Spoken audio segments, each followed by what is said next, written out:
Olá, turma, tudo bem? Espero que sim. Espero que todos estejam em paz e harmonia. Nesta aula, nós vamos falar sobre o som dos bichos. Vocês sabiam que os bichos se comunicam também através do som? A finalidade dos bichos se comunicarem são muitas. Por exemplo, para atrair um parceiro, para chamar os seus filhotes, chamar a atenção de um companheiro de manada, por exemplo, e expulsar os seus inimigos. O bicho mais interessante no quesito emissão de som é a baleia azul. O seu canto pode ser ouvido a 800 quilômetros de distância. É como se eu chamasse alguém daqui de casa e essa pessoa me ouvisse lá em Vitória, capital do estado do Espírito Santo. Vocês sabiam que existe um nome específico para cada som que os bichos fazem? Por exemplo, o cachorro late.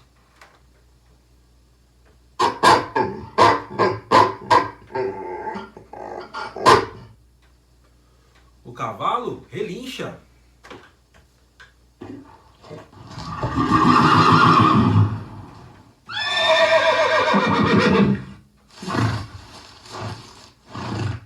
O galo canta.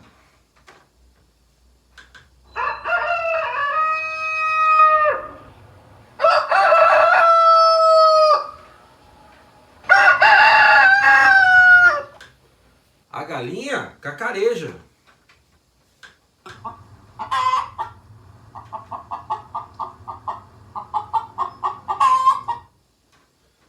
O pintinho pia.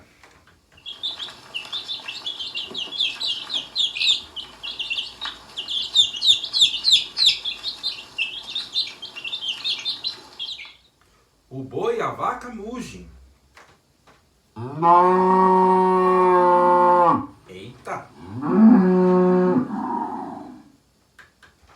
A pomba arrulha.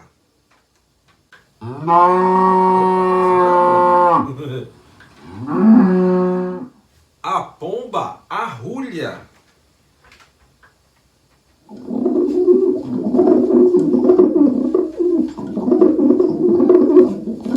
Nome estranho, né? Arrulha. O bem-te-vi canta.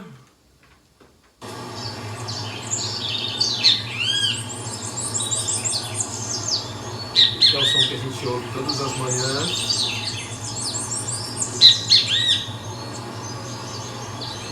E o pato grasna. Vamos, seu pato.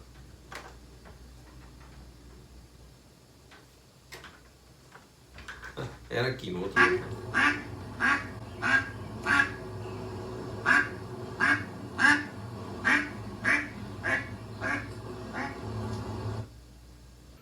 Agora que vocês sabem o som que cada animal faz, vamos relacionar os sons dos animais com os movimentos que eles fazem? Peça para alguém da sua família te mostrar como se movimenta cada animal que eu falei e procure saber sobre os outros animais, que sons eles fazem e como se movimentam. Eu enviei também um vídeo do Palavra Cantada chamado Ciranda dos Bichos, onde são citados outros animais interessantes das nossas florestas. Espero que gostem da aula e dos vídeos que eu enviei. Obrigado por assistirem. Até a semana que vem. Tchau.